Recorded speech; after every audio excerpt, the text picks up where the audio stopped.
Welcome to the Kevin Clancy Show. I've been in this game over a decade, and I knew I needed a place where I could run wild on my own solo podcast, where I tell personal stories, I deep dive into conspiracy theories, we rip through the current events of the day, and we do sit-down conversations with the most interesting people on the internet. Make sure you click subscribe so you don't miss an episode. What's up, you mutts? It's another episode of the Kevin Clancy Show back in New York. Last week, we were live in Chicago at Barstool HQ in Shy. Shout out to all those guys. They were great hosts. Love the Barstool Chicago office. It's kind of exactly what I wish we had for the KFC radio team right now. Me, Nick, Fights, Jackie, Pavs, Zach, the intern, everybody crammed into just that one studio. Plus, there's always like one person per day who hides in the KFC radio studio with us. Whenever there's always some drama going on, and there's always one person who like pokes their head in. They're like, "Yo, you guys recording?"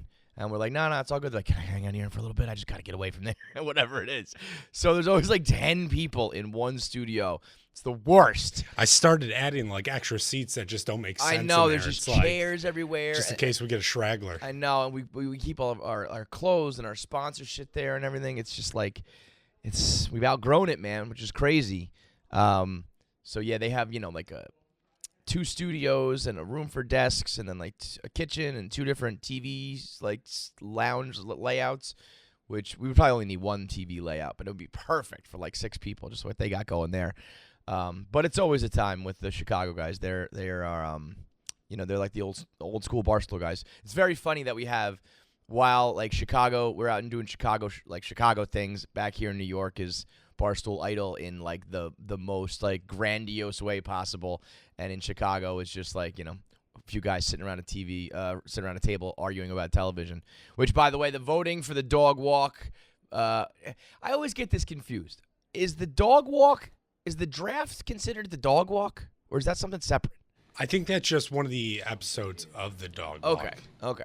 Because I thought the dog walk was when he interviews the people, and then all of a sudden the dog walk. No, it's I think it's part of Redline Radio.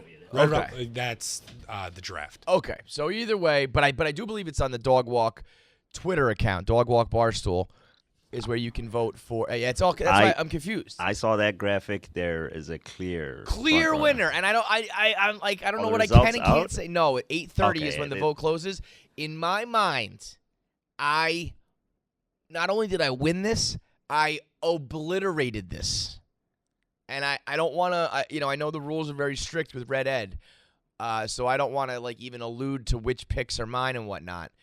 But I can't believe there's even a race. Like it's, I think the voting is like 2 teams are in the hunt, and then there's a third. Like I can't believe that this is even a debate.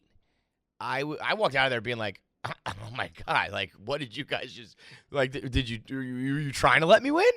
So I think there's some heavy like TV show bias going on. Yeah, some of the ones I saw, even like I'm not sure who took them or whatever, but I did see like McConaughey as a number 1 from True Detective, and I love that character, one of my favorite of all time. But I don't know if that's like an all-time HBO character. Well, what's tough is only one season. Yeah. But I think I would put him there. I put him in the Pantheon. I don't think that's a bad number 1 pick, because I do think like. I think that's how good he was. That's how impactful it was. Yeah. But I agree there's an argument to be made against him for the longevity. But I mean, I don't know. It was interesting. It's an interesting thing to discuss. Like, do you and I guess I kind of struck a nerve. I went in there. I mean, it's clear. There's one winner.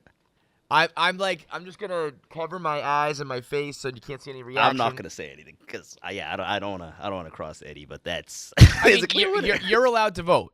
So, like, you can say it. I will literally make I'm going to turn around. You can just say Nah, I'm not going to do it. People are afraid of Red Ed. It's crazy. I mentioned something on another podcast and about the draft, and John was like, ooh, you can't do that. You can't do that. Oh yeah, we'll have extra stuff from Friday Night Pints. We had a whole and I was like, talk about it. What? And they were like, you'll be banned. You'll get clipped from the next one. Like talking like that, like Dad's gonna be mad. Dad, you're gonna be in trouble with the principal. I was like, that and the dozen. Yeah, those 2 for me. I was like, what are we fucking? What's the? Okay, Jesus Christ. Anyway, redhead. Is it Chaps that's been banned like twice? He got banned, came back, and immediately got banned again. I am the type of guy like the ball in a cup league. Ball and cup? What was ours called? I get it mixed up with the Mike Stud one that came after us. The ball and cup league. When Trent was like, "You're suspended," I was like, "I'm not suspended. I quit. You start fucking around with banning me, you'll never fucking see me again. Peace. I don't give a shit." But with that draft, like, well, okay, what I was gonna say, there's two things. I clearly struck a nerve out there when I said, "So do you guys vote with like your own personal preferences, or do you vote to win?" And there was like a hush over the room, and they were like, "Well, that's the big debate." I was like, okay, weirdos. So I voted on shows that I know and like. I didn't pick any characters. Like with my last pick, I easily could have taken someone from a monster person from a TV show that I don't watch. But I was like, I don't know, that's disingenuous. This is my draft. These are my preferences. So anyway, I think I fucking I said it should have been 80% to me. That's how much I think I won this draft. So I don't know. That's why democracy's fucking stupid. That's why we're where we're at as a country, because of shit like this. Crazy town. And you know what? At the end of the day, though, I'm just happy that we can have sex. That's what it comes down to. A lot of times, a lot of shit goes wrong in this country, and there are plenty of horrible aspects. From shootings to racism and other things, abortion and taxes and all this heavy-handed, terrible, all this shit that it's hard to navigate, right? But at the end of the day, when people are like, fuck this country, or like if so-and-so gets elected, I'm going to leave. It's like, no, you're not. Because at the end of the day, there's other countries around the world where you can't even fuck. Like, right now, you can just go fuck somebody's and that's okay, and that's allowed. And that's America. That's freedom. And that's what matters most, if you ask me. I mean, it's insane. 7 years. So right now, in Qatar, I pronounce it Qatar. I don't pronounce it Qatar. Qatar. I'll say that. I can do that. In Qatar.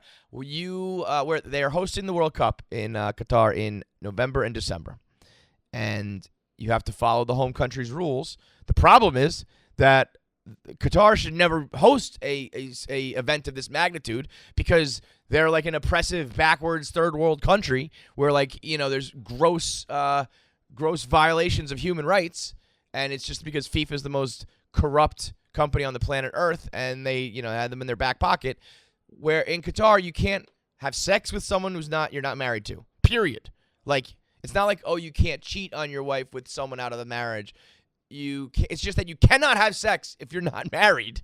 You can't obviously be gay, and you're not allowed to have any public displays of affection.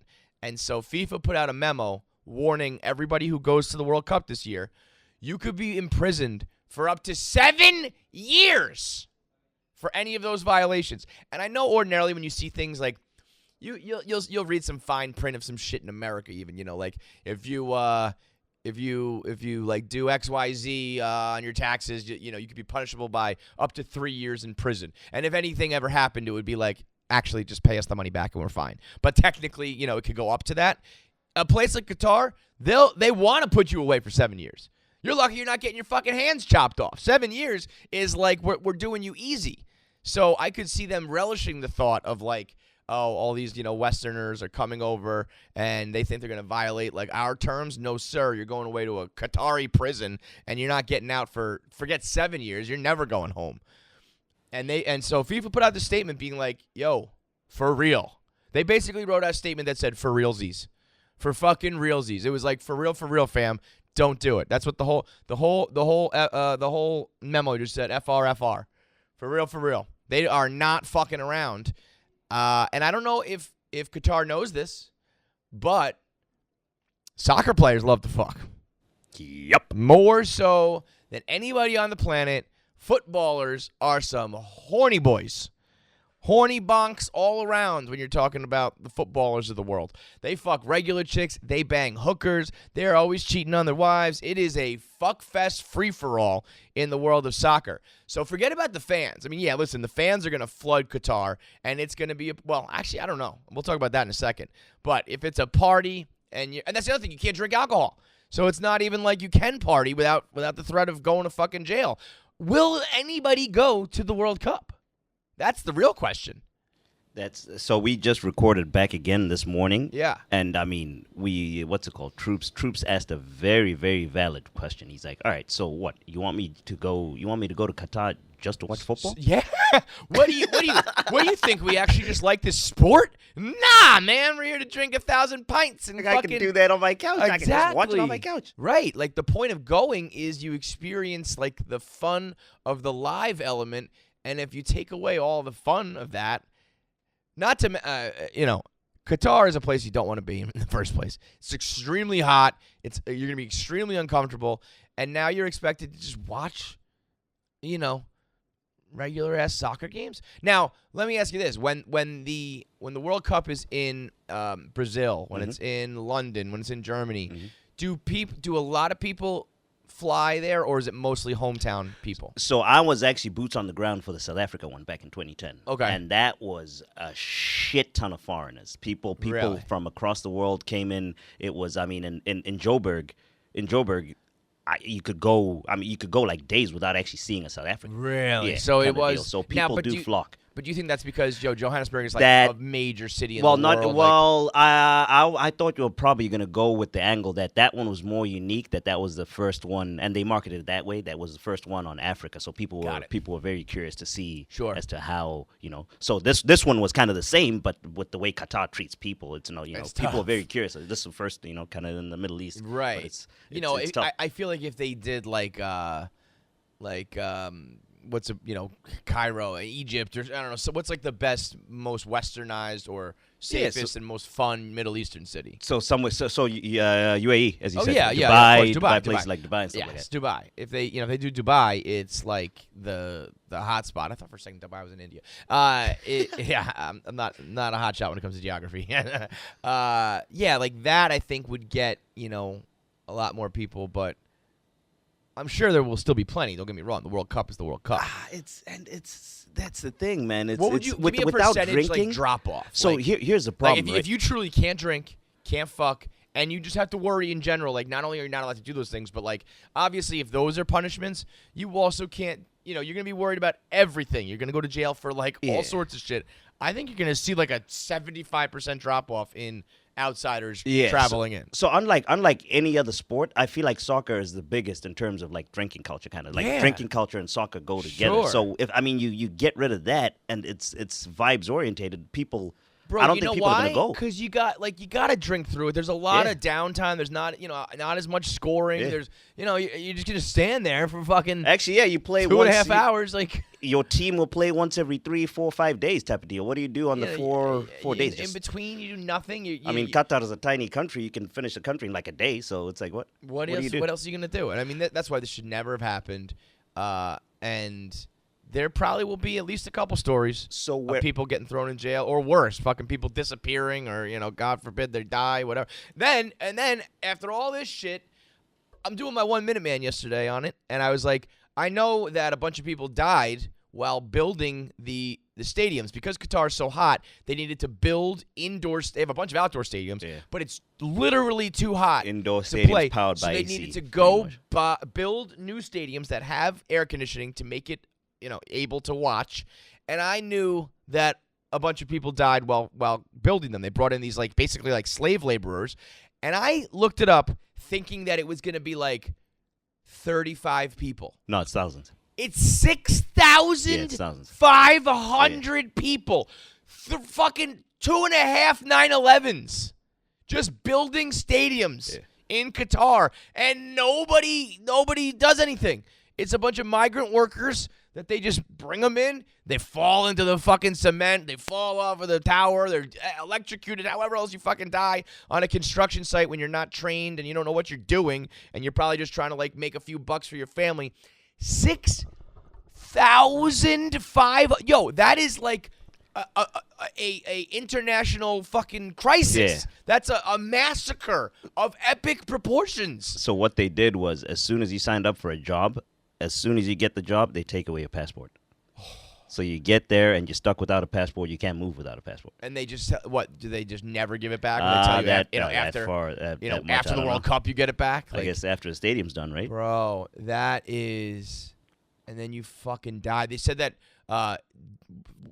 wives and children show up looking because it's not like the foreman on the site says, hey, let's call Zaz's family, let them know. They're just like, I don't know, Zaz's fucking dead. Who cares? So people just say, hey, Dad went off to work on the stadium. Dad never came home. Like, truly gut-wrenching, heartbreaking stuff that I can't believe. Like, isn't this kind of what like the UN or somebody's for, to like step in on these international things? Yep. And they don't, or they do, and it's just not like nothing's happening. You know how much money this World Cup makes in Qatar and all that? Right. Everybody's got turn their a blind eye. Everybody's got their hands in there, man. Everybody's pockets getting lined. Here's where I think it gets wild, because I was trying to think through this. Because they're going to do it. How are they going to police this? Like, how are you going to police people not fucking? Well, I think that what they'll do is they'll find somebody in a very like illegal fashion and make a big example of them like right away. You know what I mean? Like somebody will get paid off. Because what I've heard is a lot of people are trying to, I don't know how you're doing this, because obviously unless you're like forging passports, which is a crime fucking everywhere. I heard a lot of people are trying to like check into hotels with the same last name. Yes, I was actually going to bring up that point. That's how they're. So apparently, you when you're booking a room, you can't. You know how you'll bunk up. So like how you do at the Jersey Shore, you order one big room, you fire 20 people in there, right. And you literally have to hand in names for every single one. Apparently, they're looking at like last names and all that. And so people are trying to, you're going with a group of people, a couple guys, couple girls. Well, you guys should say that you're both of our last names are Clancy. And I don't know how you're doing that, because if at any time you have to show ID, then, whatever. But I wonder if, some local police force goes to the big hotel and says, give us a room number where people are doing some shit. I don't know. I mean, it might also be, that maybe there is enough pressure from the outside world that they're, gonna enforce it if you're like fucking on the streets, but they're not gonna like go into people's private situations. But I don't know, man. It's one of the most corrupt places in the fucking world. I mean, if they're gonna let 6,000 people die, they're not gonna let you, especially if some cornbread white motherfucker like me shows up and it's like, I'm not gonna follow your rules. I'm gonna fuck this girl right in front of your face. Like, yeah, you're going to jail, dude. So I don't know how they're gonna do it, but I bet you they're gonna, and I bet you they're gonna try to make an early example, and then that way people are like, I'm not, that would be a great, like, I don't know, like Jackass on steroids. Like, you send the Jackass guys over to Qatar, and you just send smoking hot chicks at them ready to fuck. And you have to decide whether you're going to try to get away with it or not. And you have 7 years in prison on the line. And, oh, by the way, it sounds crazy to even talk about, because it's like, are they really going to arrest them? And it's like, yeah, I think they No, they are. They really are, right? No, they are. And so it's also not 7 years in like an American prison.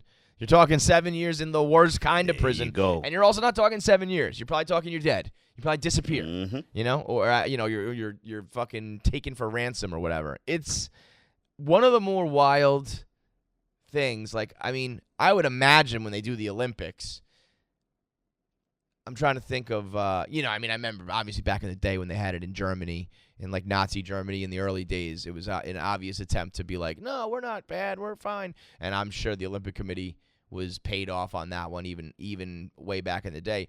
But like, there hasn't been an Olympics in a city that has any sort of humanitarian issues of this scale in a while, right?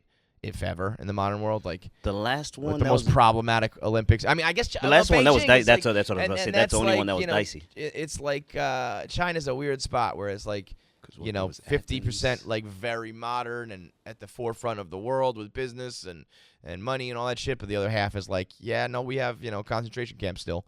So that, and that's where honestly all this live shit. I said the other day. Okay, so the PGA Tour has come out in order to combat live and said, money just appeared. But yeah, they're going to have 8 events, $20 million purses. Out of nowhere, they had $160 million which is still peanuts compared to what Liv's doing, because that's like the purse for one motherfucker over there. But the fact that they were just like, oh, okay, we actually have some competition.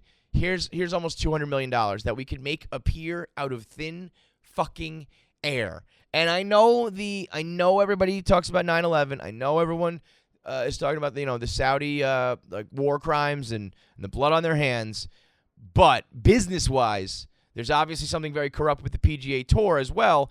If they can all of a sudden break off $200 million more to their players, it's like, well, that money has just been going to who? It's been going to you guys and all the fat cats who run the PGA Tour. It's just been lining your pockets when the guys who are actually out there earning the money and earning the TV contracts, they don't see clearly are not seeing a fair share of that. If they were willing to give up 20 per for 8 events, that means they actually have 100 per for 20 events, because they're breaking off like the absolute minimum they can while still getting that good that goodwill from like the public, or not even really goodwill from the public. It's more about combating the live tournament. So yeah, that means like on margin they're probably making how much over that that's just what I'm for saying. one tournament. If that was what they're willing to just throw out there for their very first initial, like, let's combat live, they're not going to throw everything right away. They're going to say, let's break off some crumbs and see if that's enough to fight them off. And so if they can just make that appear, if I'm on the PGA Tour, I've already known how much I'm getting fucked. Now I'd be like, oh, wait a minute. Now I'm really going to live. There is more where that came from. Announcing that, in my mind, makes it worse. I'm like, oh, well, now I'm definitely going to live, because I know how much you've been fucking bogarting for yourself. And you know what's funny is I know when everybody talks about the UFC problems with paying their fighters, people always say, well, look at the NFL, look at the NBA, and how much those guys make. And it's really not a fair comparison, because those are team sports and these are individual sports. So I always said it's much more comparable to tennis and golf. And you don't hear as much of a hubbubaloo about the revenue sharing in those sports until now. Because now there is some competition, and I think all of a sudden golfers are like, well, wait a minute, how much are we making here? Because it sounds like there's a lot more to go around. So, and obviously the UFC, it's a little bit apples and oranges. It's a lot of it apples and oranges, because people are making like a couple $1,000s as opposed to, big-time professional athlete money like most golfers are making. But, when I saw homeboy who won the U.S. Open was just here yesterday. Matt Fitzpatrick. Matt Fitzpatrick. He was on Foreplay. Go check him out. But I saw that was the biggest purse ever. What was it, like $2 million? That was $3.1 million. That is, you look at Steph Curry making like $40 million a year, and you look at some of these baseball players. $3 million's the biggest ever, especially in a sport like golf. The richest people. I saw Scheffler, who I like that guy. Scheffler made the most ever on a tour, for a season, and it was like $12 million. It was something crazy that I was like, that's the most ever made. Are you kidding me? It was like Tiger. Let's see. He made $13 million, right? Rounded up. I think it was like 12.8. 17. There we go. So PGA. So 4 wins and 76 starts. Nick, I got the tweet up. 4 wins and 76 starts. Ranked number 1. 17.6 career earnings. And that's career, but I think this year he made like 13 of it or something like shit like that. Because I saw the list and it was like Scotty Scheffler at like 12 million, and I think the most Tiger ever made in a year was like 10, and that's because the purses are look at that. Is that it? Yeah, I think that's more his career, but I'm gonna hunt that out. The tweet I saw was just this year, and it was like, point being that this, 13 million was the most ever made, and it's even more than Tiger made. And there was a year where Tiger won like every single fucking event he was ever in. If you have a Grand Slam year, you win all the majors and the Buick and the this and the that, and you don't make more than Scotty Scheffler makes. Not to minimize what he's doing, but all of this is to say that there is obviously a lot of money being made in golf, like probably the most affluent sport, right up there with tennis, where you have relationships and business deals with the most, lucrative companies in the world. And all of them, by the way, have their hands in shit. Everybody's got dirty money. Everybody's got blood money. And they are able, they're just able to make money appear when they need to. And that would make me be like, you know what? Fuck you guys. Also, shout out to Brooks Koepka, who was Mr. Stop asking me about LIV. We're here at the U.S. Open. Why are you letting this overshadow it? Why are you guys talking about that other golf tournament? We're here on the PGA Tour. Oh, and by the way, I'm going over there. I mean, anybody who didn't think that Brooks Koepka was going. Brooks Koepka has openly been out there saying, I don't fucking care about golf. This would be like if all of a sudden somehow I was on the if I was on the PGA Tour. Like, I don't have any allegiance to you guys. I don't give a fuck about this entire sport. I just happen to be good at it. And now all of a sudden, these guys are offering me triple the money, 10 times the money. See you the fuck later. And again, everybody says, what I tweeted out, and I said, the fact that the PGA Tour can just make this money appear means they've been holding it back.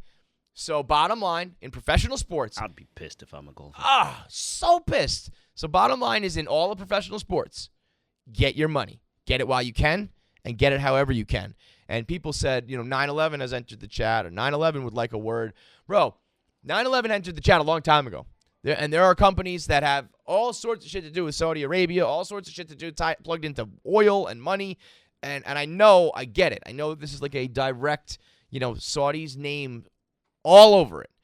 But, somebody said to me, okay, let's say the Nazis have come back and they have the Führer International. Would you go there? And I'm like, all right, yes, okay, you've caught me. Obviously, there are some, there are some limits. But wouldn't the more appropriate comparison be like if Germany was having, if there was a German company, if Mercedes is doing something, and Mercedes built planes in World War II for the Nazis or some shit like that. Yeah. It's like, you're telling me that there aren't, there weren't problems in Germany and people weren't doing business with Germany the last 70 years or whatever, I don't know enough of the history to specifically say it. Isn't the big one Hugo Boss designed the uniforms of exactly. the Nazis? Really? And now we're yeah. Oh yeah, Hugo Boss, big time Nazi. Yeah. Dave never wears them. Dave refuses to wear their suits. Oh yeah, I remember that. Yep. That I remember. I remember I was doing background on a TV show once, and they gave me a suit. I was like, "Oh, this is fucking nice. What is it?" And I googled just Hugo Boss, and the first thing was Nazi Nazi uniforms, won't go by that. I think Mercedes did build some of the planes or whatever, yeah, and obviously we're further removed from that than we are from 9/11 with Saudi Arabia. But my point being that there was probably a time where you would say, you're not doing business with Germany, are you? And so, it's I said to foreplay. I said foreplay. Crazy. Y'all boys better go get some of that LIV money. And and Trent was adamantly against it. Trent said he would not be involved with the LIV tournament for $5 million. Oh, come on. $5 million. Trent. I thought I was gonna say like $100K. Come on. And he Trent. said no for $5 million. So here's my thing. I don't really like talking about politics unless I'm wasted. That's when I'll tweet it out and tell you whatever I think. Yeah. So anyone that's going the Saudi angle and all that knows. I mean, they don't understand U.S. foreign policy. Anyone that understands an ounce of U.S. foreign policy is every single crime that you're We're the war criminals that you're accusing the Saudis of. Yes. Guess who supplied the weapons? Right. I mean, everything that has happened bad in this world, we've done on our own at one point or another ourselves. Like you're failing to realize just how corrupt the whole fucking world is, and not to mention shit happening right on our own soil. With obviously school shootings and massacres and whatnot, like we continue to prop up companies right here. Forget about all across the world. So it's just like you're mixing two worlds that you think about, and at the end of the day, everybody's money is dirty. Everybody's money is eventually touching some corruption. This happens to be a little more frontward facing, and I understand that. And you know what? I'm talking a big game because if tomorrow they said will you have Greg Norman on your show? I'd probably say, it's not worth the heat. If they said, will you have Greg Norman and we'll give you a bunch of money to do it? I would say yes. I'm not bringing any unnecessary heat on myself just to get an interview. I don't think that interviewing Greg Norman moves the needle. But if interviewing Greg Norman with a bag of cash shows up on my front door, Ha! Nice to meet you, Greg. Welcome to KFC Radio. You ain't touching Greg Norman? We're doing ATI with Greg Norman tomorrow if I get a duffel bag. I would actually probably talk to him. No, you know what? Fuck it. Bro, I would talk to any of them just to say, I want to have a conversation with you. I want to say, what was your... And that's what I was about to say. I would have an interview with them. They have to sign some sort of paperwork. You're actually going to give me answers. I don't want bullshit. I don't want lip service. Give me real answers where you say, you know what? I know it's a little fucked up, but it's worth... You know, a lot of them say, I do what's right for my family. I want someone to say, I want Phil to say, I need money to pay my gambling debts. And until someone else can pay off my shit where I'm in trouble with my family, then shut the fuck up. So I feel like no one's really talking to Greg Norman. That's why I feel it would be good. I've only seen him once. That one sit-down interview, I haven't seen anything else from him. I wonder if he's considered too toxic. I want to be like, come on down. We're the most toxic show in the world, baby. That would be hits, bro. You get him here? That would be and I think he would, be very media trained, but I wonder if he just said, you know what? Like, if Greg Norman said, forever now, I have known and thought that the PGA Tour is a bunch of rat motherfuckers who are holding out money and fucking over a bunch of golfers who deserve more earnings. And my goal as a retired golfer was to try to change that for the world of golf. I found a way to do it.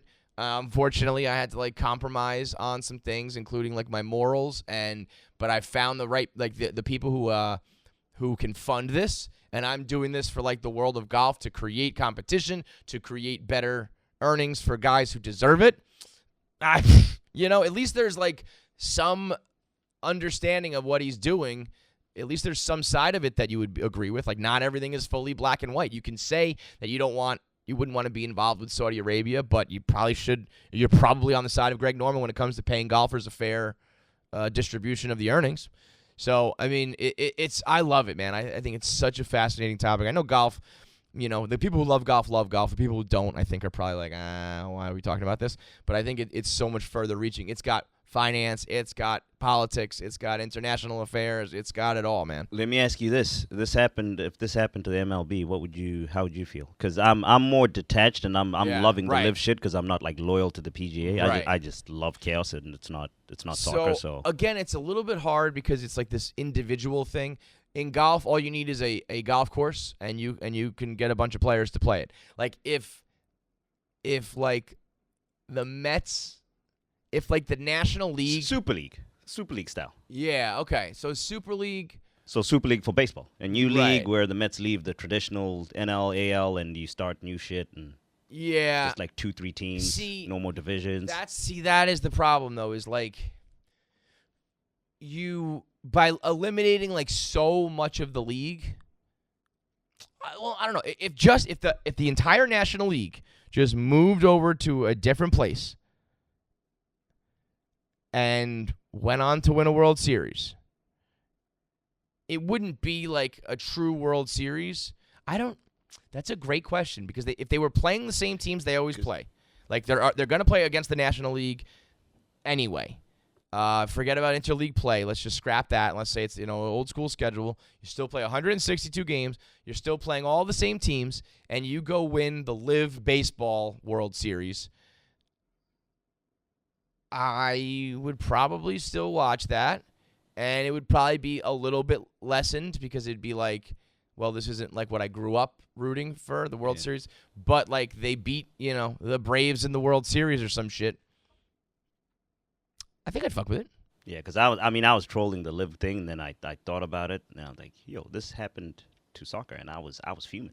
Yeah, you guys hated the Super League. Bro. It was... You guys hated the Super League. It was, we were looking for billionaires' houses to go find them and all that. It was a crazy... Yeah, so when your heart's in it, you're a little different. I don't know if I would be. I don't think I it's not like I care about Major League Baseball. I would, if the main thing is I think that, to go back to the sport, I've seen a lot of people being these tournaments don't count in my mind. They don't mean anything. So, if the Mets won a World Series for Live and everyone was just we don't care, then I would be this sucks. But if there was a way, and Live is probably not there yet, but in a few years, 10 years, if it's considered like a legitimate other tour where it's, like they can play in the majors, and that's all that's care about. Right. So like, or if one day there are live majors that people really care about, if so my point being, if there was some way where the fans of baseball cared about this alternate league and the Mets were to be playing in it and winning it, I would ride with that. I would still root for that. I don't believe that sports leagues are virtuous as is. The NFL is, aiding and abetting fucking abusers left and right. We're not talking about good people here. We're talking about millionaire scumbags, arrogant assholes, and rich people who, bury the bodies for you. So, I'm not here to be like the moral police on this shit. I'm here to be entertained and watch sports or whatever. So, fuck that noise. I do love Brooks. Though. That was very funny. Brooks Koepka. I need to see his interview. I didn't see it. I just saw one, I guess it was during the U.S. Open where they kept asking him about LIV, and he was like, how many times am I going to answer this question? Like, no, I'm not going, and I can't believe you keep bringing it up. We're here to do the U.S. Open. I really feel bad for the other golfers who are competing in this, and you're just bringing a shadow over it. And then, the next day, he's like, I'm going to LIV. Snake it till you make it, man. So, I'm just keep looking at let me look at the dog walk real quick. Oh, the vote? Never mind. I don't even want to because I'm gonna just fucking. I can't. There's one that's running away with it. It better be me, bro. It better fucking be me. One that's running away with it. It better be me. Who would you have drafted? HBO characters. Give me your top 3. Ooh, that's tough. That is tough. You like The Wire and The Sopranos? Those are my two. Because that's the big thing is people are like, who on? I actually was surprised. I thought the draft was just going to be tons of Sopranos characters and tons of Wire characters. I think everybody tried to go a little more well-rounded than that. So there was really only 2 or 3 Sopranos and 2 characters from The Wire. If I had everyone available, top 3, Paulie's there.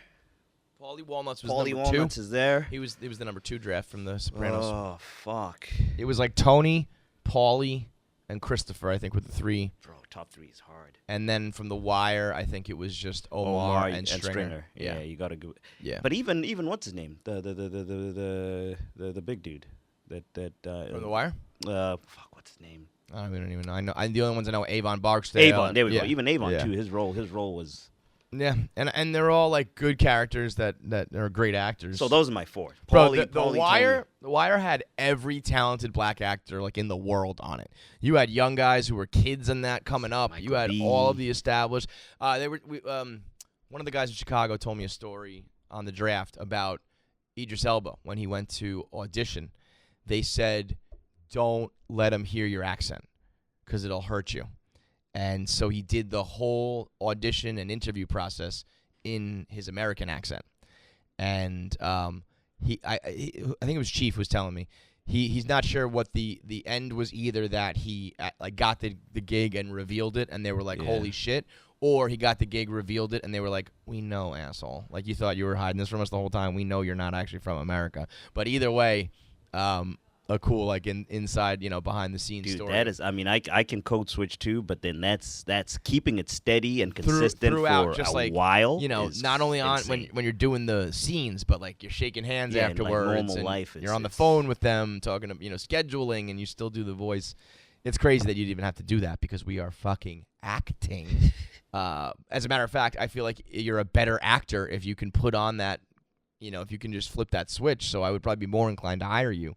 But yeah. Oh, by the way, so when I'm in Chicago, they got a bathroom problem in Chicago. Chicago office has a bathroom problem, and within minutes, that problem reared its head. The Chicago office has a shared bathroom on the first floor of an office building, a smaller sized office building, and so you got to go out their back door into a shared hallway of sorts. And there's a men's room and a women's room and water fountains.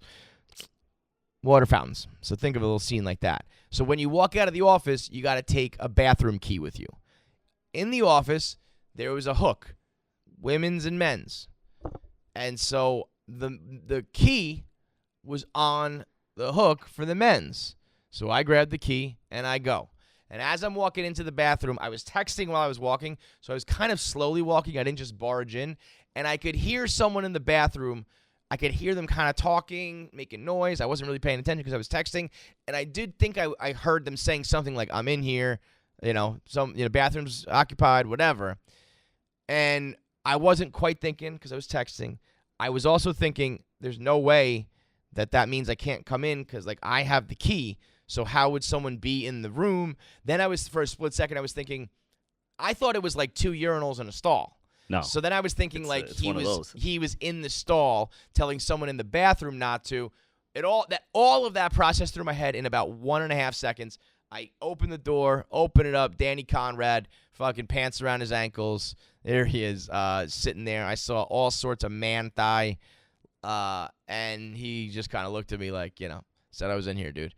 And I was like, have you seen the Stool Scenes Dog Walk or funny. Stool Scenes Chicago? Very funny. So funny. Him just doing the dramatic interview. Everyone, go check that out. It's a very good confessional by Danny Conrad about me walking in on him. He's funny as hell, man. So I like funny. him a lot. He is he's one of those guys I think needs a little more on camera shine. Him and Jackie should hook up. Should be the new power couple of producer talent. Call him like John Rad or something like that. So when I went over there, I think it was before the keys thing, and they would have like homeless people shitting. Well, in that that's why they said they needed to lock them up, and now sometimes they use the women's room. But I just think it's weird that there's multiple keys. Just have one key. You have a men's room and a women's. Yeah, why are there multiple keys? Because then multiple people can go in. If there's only one toilet, you only need one key. Never got that. They never got an answer for that the whole week. But yeah, I did walk in on him shitting. So that's dude, that squad is so much fun. We went out with them a few times, like after our live show and stuff. One of the things that I meant to bring this up yesterday on KFC Radio that Tom Lay had us doing at the bar, which I fucking love, was he was having us do runway walks. And he was taking it very seriously. No cameras around. He's like, all right, go walk down. Give your best, turn around, come back. And I did it once. He's like, not enough confidence. Not enough confidence. Hannah's just like, let's go. You need those people in your life. I'm not one of them. I'm one of the guys who can get convinced to do it. I don't know about now. But, there was always one guy in the group who would, get the dance floor started, or we always had one guy who would grab a couple ties, tie them together, or take your belts off and make the limbo bar, or whatever it may be. You always need the fire starter, like the spark plug, to get the crew going. Because otherwise, we just end up sitting there watching the game, slugging 1,000 beers. And I feel like I used to be that guy, and I just lost it over time. And now I saw that again. I was brought back. I want to bring this back. Yeah, fun things like that, where you're like, do a runway walk. You're like, what? Do a fucking runway walk. Pretend you're a model. Go right now. And it's you gotta have, you gotta be fun and reciprocate and do it back. But those sort of things, I remember at the Parker House in Jersey, the summer of Call Me Maybe. Call Me Maybe was the big song, obviously an obsession of mine. So the summer that it was out was big time. And I'm at the Parker House down in Seagirt. Had a house in Manasquan, and my boy Barrett just came up with this simple little dance. We call it the top dance. If he puts his finger on top of your head, and you just have to spin like a top. Simple enough. And that was what was nice about it. You didn't have to know a dance move. You're not out here TikToking and shit. It was just spin top. And then, someone else would do it to you. And you would see people kind of looking, being like, the fuck is that? But they would obviously pick up on it very quickly, and it would just spread throughout the bar. And, eventually it was our crew, but then, you go to hit on a girl and you do it to her and she spins, and then she does it to her friends and she does it to a guy, and we would watch it just snake through the whole dance floor. And it was the simplest, easiest thing, and it was a great way, like I said, to open up a conversation. I do the top dance, what's your name, whatever it may be, and because, a runway walk, I'm going to have a couple beers before I'm being a goofy, stand-up. I did. Yeah, you know what I mean? And you need real estate for that. Which, yeah. That's all the premium in Jersey. And I do, part of me appreciates sometimes when people are like, clear out, like he's about to do something. Sometimes I'm like, yo, get the fuck out of here. Like, leave me alone. I got my circle of my friends. Like, at the Jersey Shore, I'm sure this happens elsewhere, but I've always seen it at the Jersey Shore, when people put an empty bottle on the ground and they pretend it's a fire and then they dance around it and they jump over it and shit. That always drove me crazy because we'd be in crowded bars and people were like, back up, back up, back up. And I was like, why? So you can pretend you're having a fucking campfire? No, we're in a crowded basement. Like, stop with this nonsense. But, that being said, when we would clear people out to do limbo, I thought that was fun. So, it all depends which stupid thing you are doing. But I think I could get down with the runway. Because it's easy enough. You pop that ass, you spin around, you flip your hair, whatever. I think John, I think, found a cowboy hat off somebody. John, I'm surprised wasn't just like I'm surprised he didn't strip, like just strutting that ass around like the belle of the ball that he fucking is. It's screaming at the top of his lungs. We went out after our live show. It was me, Fights, Ravi Patel, and a couple of his buddies. The dude who wrote Justified was on there, and a couple of his friends. And we went out. This is a funny story for KFC Radio. I'll have to tell it there, too. We went out, and did he talk about the Bachelorette on Monday? No. All right, we didn't get into much Chicago talk. Okay, I'll tell it quickly here because I've teased it, and I don't want to be an asshole, but we'll really get into it on KFC Radio.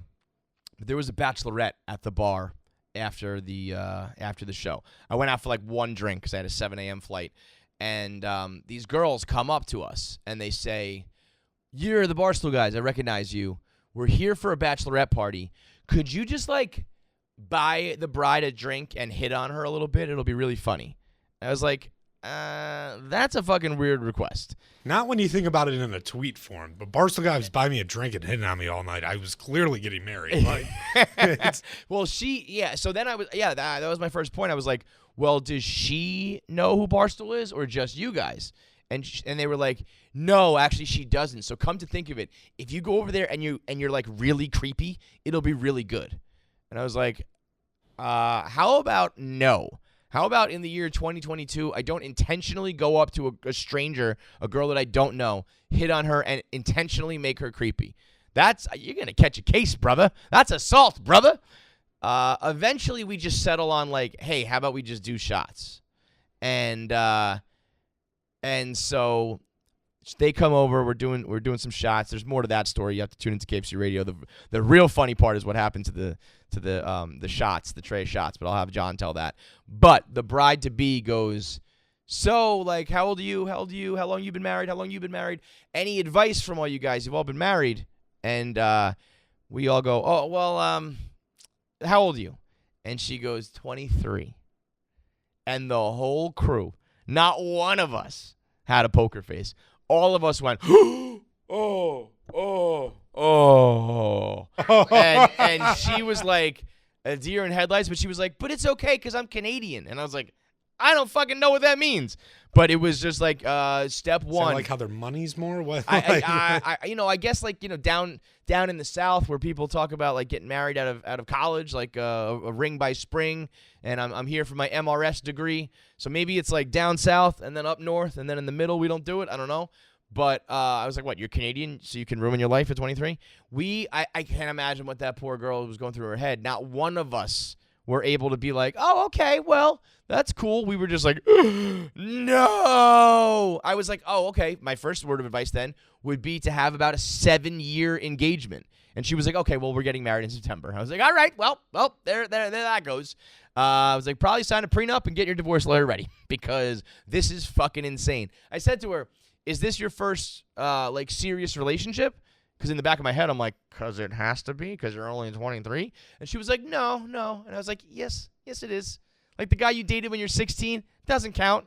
The dude you dated in college, this is the guy you dated in college, doesn't count. I mean, here I am preaching as a divorce guy, but I can guarantee you that the relationship you had when you're in college living in a fantasy world ain't preparing you for a single fucking thing that goes on in marriage. Get out of here with that nonsense. But, man, she was like, I'm 23. And we were like, you're fucking stupid. It was brutal. A little bit on the same topic as this whole bachelorette thing. What's your craziest request that someone's asked you to? Oh, as a fan? Yeah. That was pretty uncomfortable to tell me to intentionally be I just had creepy. one recently. I had to take a picture with a shoe. Like took off the shoe and held it just up? holding a shoe. How about Feidelberg, who had to sign all those papers? You see that? Some dude came up to him in the airport with 10 glossy blank pages and said, "Can you sign this?" So now he autographed it, and they're gonna go print whatever they want on that and say Feidelberg to sign for it. the boys' flags. So I guess people said like they Photoshop people's heads onto nudes and then print those and then sign it. So like this is Feidelberg holding his dick. Oh, okay. And he was like, I pray to God that happens. Okay. I mean, man, if Feidelberg is getting the celebrity autograph scam treatment, then heaven help us all. You know what I mean? That is one guy. They've stooped low if you're looking for KFC Radio autographs to like sneak by us. Somebody after the live show, as we were walking off stage, asked John for his shoes. Now that sounds weird, but John has done that before. One guy came up to John and said, "Can I have your shoes?" And they swapped shoes. What the fuck does he think he is, a soccer player? Yeah, right. Wasn't it the Giving away shoes? boots at the end of the game? They were shoes I bought him as a gift. It was like a summer ago. It was like two summers ago. I got them. They were like kind of Were they like Fear of Gods or something? They were Travis Scott's. They were like expensive shoes. Yeah. And for whatever reason, I was just like in my feels at the moment, and I remember being like, you know, I owe John something nice. He's been like such a good partner to me for like all these years. And I heard him mention how much he wants those shoes, but didn't get them on the regular drop, and the secondary market was expensive. And I was like, you know what, I'm going to get them for him. And then he just gave them to somebody else in exchange for a pair of low-top 11s that just fucking stunk. As PFT and Jeff Nadeau walk by and the dude to do. He is. Have you been keeping up with that idol stuff? I haven't watched anything, but I did see him on the basketball court, Jeff Nadeau. They did basically like a one-on-one. He changed the game. Bro. How Steph Curry changed basketball is how Nadeau changed yak basketball. He shot, I don't know if he's a righty or a lefty. He looked like Ben Simmons out there. He shot with two hands perfectly, and it hit the top corner of the backboard, and he had the nerve to turn to the camera and be like, I got to get warmed up. I just got to get warmed up. You just hit the top corner, brother. I don't care how long you warm up. You're not a bucket. You're not about to start draining it, man.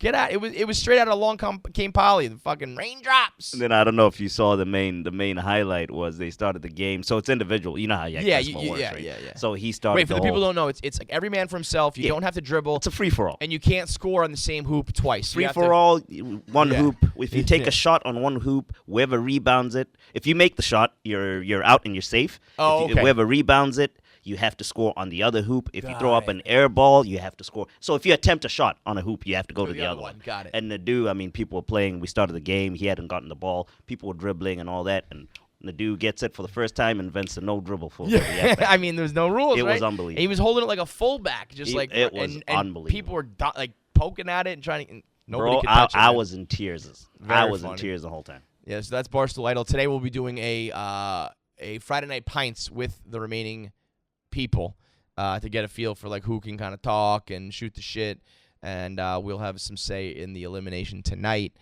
We'll see. I have not. I got a scoop on a couple of the people, but I don't know much about them, so we'll see what goes on there. Back as far as the weird requests, I once signed a golf ball. Somebody was like, "Can I get your autograph?" And I was like, it was early too. I was like, I've never done an autograph. I was like, do you want me to write like KFC or do you want me to sign my name? Now I just sign my name. But like at the time, because I've done it a little bit, at the time I was like, I've never signed something. And then they were like, yeah, you can just write KFC. And I was like, all right, cool, let's do this. And they pull out a golf ball and a Sharpie. And I was like, what is my initials on a fucking golf ball going to do for you, man? I mean, what's my initials on a piece of paper going to do either? Like, it's not an autograph that's worth anything. But Have you done a baby? Huh? Have you done a baby? Oh, I did. Didn't I do that once? I think I signed a baby. Yeah, I've done it once. I think I signed. Yeah, I want to say something happened with a baby. I think.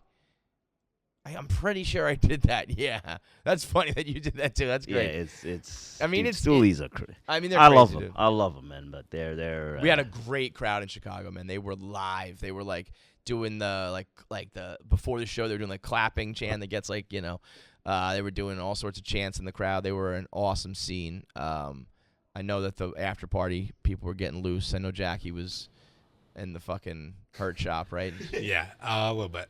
No, one of my favorite things at the crowd, because my family was there. Which I didn't know. Yeah. Thank God. The whole Ham fam was I there. accidentally let it slip. John knew. If I knew that like his mom was there, I don't know what I would have like. I would have been so nervous to say what I usually say. Yeah, but my older brother was there, and we look crazy similar. And people just thought he was me. Great. So he just rolled with it Love and it. started taking pictures. Here, I have one. Dude, the Ham fam, have you ever seen all of them? The whole crew, yeah. They whole crew all, look, the most powerful genes you've ever seen in your life. They all look identical. It's crazy. I forgot where I met. We might have gone to the gym, Nick. I can't remember where I met a bunch of the sisters. Yeah, they all. I mean, the little brother. Abby's obviously doing like work for Barstool Chicago. Look, I mean, that's not Nick. That's crazy.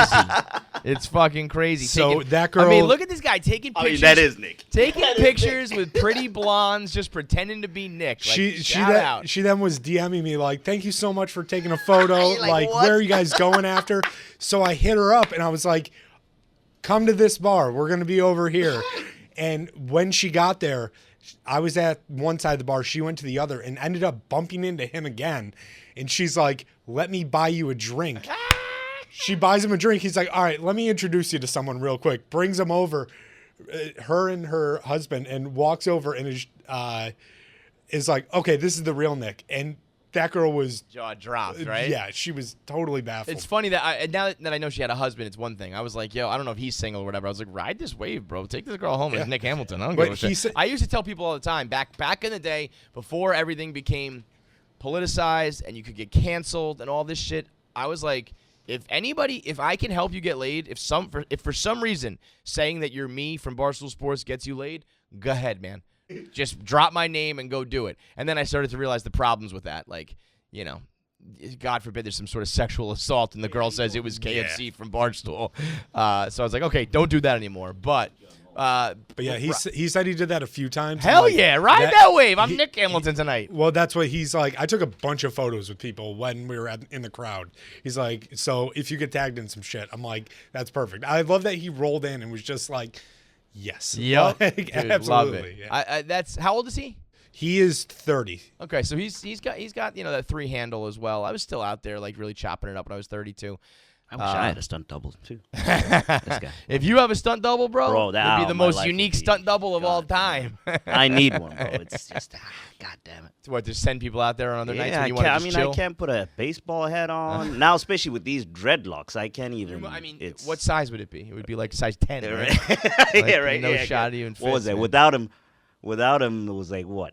I'm an 8 and something. 8 and 3/8. 8 and 7/8. 7/8. Yeah, man. You got a dome on you, buddy. I need one of them. Them Mets hats. Yeah. I haven't been wearing the Mets hat as much. I started to feel quite ridiculous, but I got to get it back in the rotation. I didn't. I'm always trying to be act my age a little bit. I saw Manzo on this day in Barstool history. Manzo posted an article to the Barstool newspaper. It was like, here's all the things I hate about going to Newport. He was 30, and he wrote about, I've gone to Newport every summer, and here are the things that rub me the wrong way now. And it was the same list that I would say about Jersey or the Hamptons. And he even said, he's like, I don't know if this is Newport or this is just me getting old. And I was like, no, it's just how it goes. You just start to get washed up, man. It's just the way. Did you see Portnoy on Flagrant 2?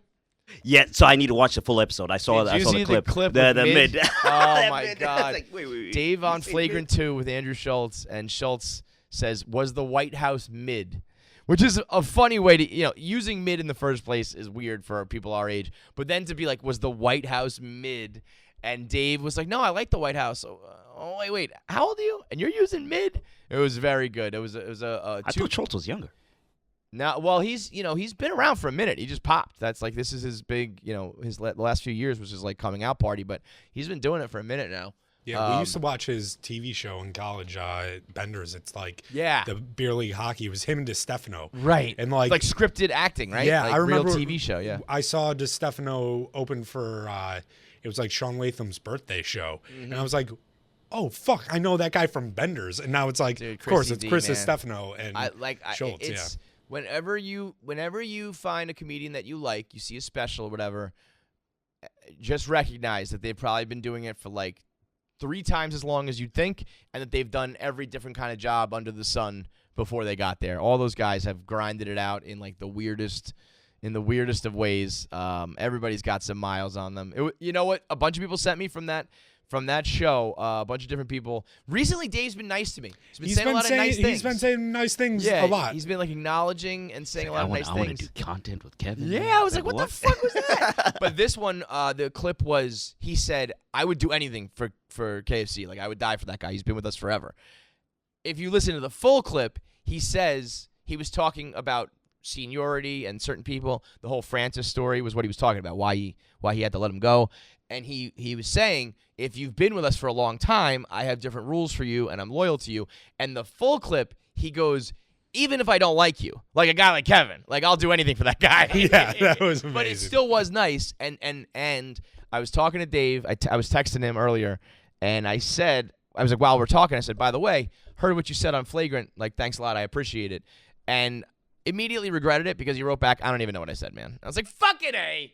You know, even like, and I did it against my better judgment. I was like, I don't ever do that with Dave because it's like that's not how we operate and he doesn't care. But I was like, whatever. It was a nice thing. People send it to me. I do appreciate it that he said he would do anything for me. So thank you. And he's like, I don't even know what you're talking about. I was like, fuck.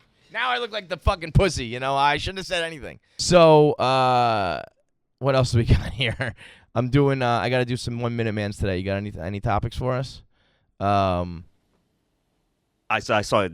Actually, we've already talked about it, but that World Cup one was funny. They're cutting nicotine in half in cigarettes, which probably is going to go over terribly. So double the cigarettes? Yeah, now you got to buy twice as much? Yeah, and also they're like canceling Juuls, I think. Like as of today, Juuls might be pulled out of production, like by the federal who's government. that? Oh, the government. Yeah, like it's like the Biden they don't have their hands in on that? Yeah, that's what's weird to me. It's like I feel like you guys are all tied in on that, especially like the cigarettes. Like I used to smoke. Like I would just buy more cigarettes. Like, well, it's just gonna make more people like. Well, so if you get half the nicotine, but like the same old amount of like tar and shit like that, I think I would imagine that's how it's gonna work. And it's you're just gonna kill people faster. All right, fuck it. That is some grimy shit. This is what I'm talking about. This is to bring it all full circle. Like even the country you live in and the companies you think you do like who aren't bad are the same old scuzzy rat fucks who. Are we saw it with pharmaceuticals, with opioids, you see it with tobacco, you see it with alcohol. All this shit is like they're all just trying to make a buck off you, whether you're Middle Eastern, Eastern, Western, what the fuck ever, doesn't matter. Here were the other topics I was thinking about for 1 Minute Man. Joe Rogan says that Nate Diaz should fight Jake Paul. That would be a goddamn spectacle. I think anybody who steps in the ring. What would they do? Boxing? Boxing. It has to Jake Paul cannot do MMA because MMA, he'll break his arm in 2 seconds. Yeah. It has to be boxing, but I don't trust a guy like Nate Diaz in the ring. Like he'll be like, "What are the rules?" "Oh, I don't care. Never mind. I'll kick you in the face." Like Nate Diaz, if he doesn't like you, he just wants to break your face. It has nothing to do with like winning the match or whatever. You know, it's just like I feel like he would be like, if I truly have a personal problem with you, I will just break your arm. I don't care what the rules are. Also interesting, though, that like they wouldn't like I saw a viral tweet saying, "Hey, Rogan, why don't you tell your boy Connor to fight Jake? Because that's what Jake Paul's been pushing for." And it's like, you know, Connor hasn't done as much in the last, 5 years, 6 years? Like he won the one fight against Cowboy Cerrone. Otherwise, he's been, hasn't been lighting the world on fire. Come at the time. Come at the hour when it's time to sell tickets. I mean, you can set your number to it. Bro, like, it's going to happen eventually. People are like, no, it can never happen. It will happen because they're both businessmen.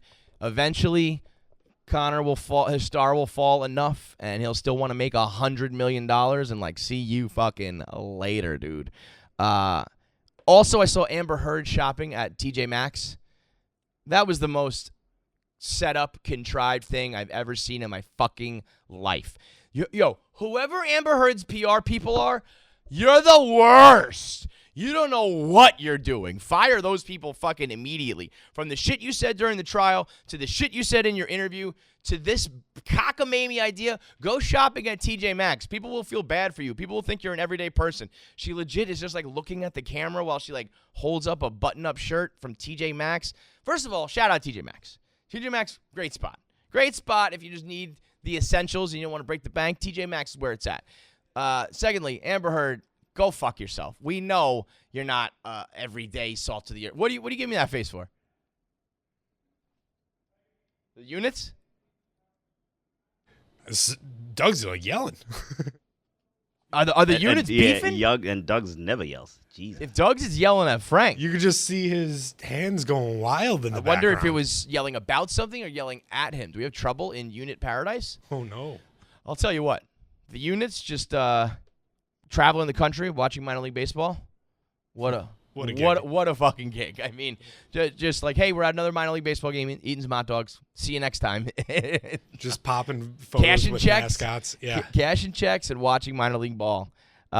So fuck Amber Heard. And last thing, I see that Elon is like buying Twitter again is back in the news. I'm like, how many fucking times are we going to do this? Just buy it or don't. Shit or get off the pot, Elon. I'm sick of talking about it. I don't know if that was all like a bluff to get your name in the news or whatever it may be. And one last thing, because I don't like to talk about, I don't want it to always be heavy, and I don't want to, I still like to keep it fun, but I did hear the story about the Uvalde police officer who his wife was the teacher, I believe, who called him and said, like, I've been shot, I'm dying, I need help. And he tried to, rush in there to save her, and he was detained, and they took away his weapon and stopped him when he was the one trying to get in and save them. They detained him rather than detaining the fucking murderer. And just, like, more evidence that, like, the problem of the equation that you need to take out is the fucking guns. Because you got the police stopping the wrong guy. You got the guy with the gun trying to do the right thing. He gets detained. The people with the guns, the other people with the guns aren't willing to go in. The people who do have the guns are the ones murdering people. It's like we are a stupid people as a whole, as a species, that do not deserve or know how to handle a object of that magnitude and of those consequences. So it doesn't matter any way you cut it, whatever problem you think it is. You think that we're going to be able to train all these people? No, you're not. The police can barely do this shit, let alone training teachers. So the equation, as always, the thing that needs to be removed is the fucking guns, because you hear stories like that where the people who even have it and who have them and are trying to stop them are either not allowed to or don't know how to or don't want to. So that's my piece. I just want to say that because everyone's always like, well, why don't you, you're done talking about it. You were so passionate about it. Well, every single week now I'm mentioning something else about how and why that should be the solution. We didn't take any calls today, but as always, my man Corey is on the air, online waiting for us. We're wrapping it up here. So despite the fact that we didn't get to your other calls today, we will have to talk to Corey because he's got to let the people know the most important thing out there. And what is that, Corey? You are the most underrated genius in the world standing next to me. My man. We'll see you guys next week on another episode of The Kevin Clancy Show.